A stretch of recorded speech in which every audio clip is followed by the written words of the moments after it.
Welcome to the Tech Egg. Don't get scrambled. Enjoy the video.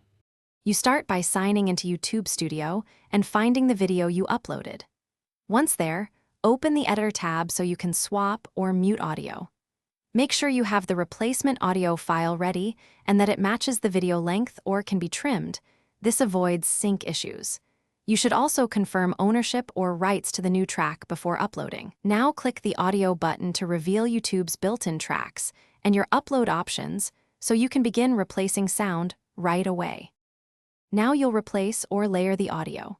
Click Upload to add your file or pick a free track from YouTube's library. Choose Replace if you want to completely swap sound.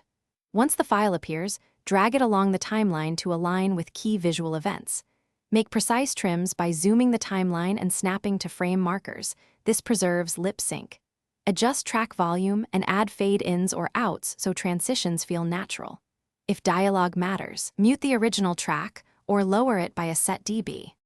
Finish by previewing the whole video to confirm sync, levels, and fades. Play at normal speed and at 2x to catch mistakes quickly. Once satisfied, click Save and wait for YouTube to process the updated file. This may take minutes depending on length. Then view the published watch page to verify audio on desktop and mobile. If something's off, reopen the editor, re-upload a corrected track, nudge timing, or export stems from an external editor like Audacity and repeat. That usually fixes. Thanks for watching. Consider subscribing if I helped unscramble your problems.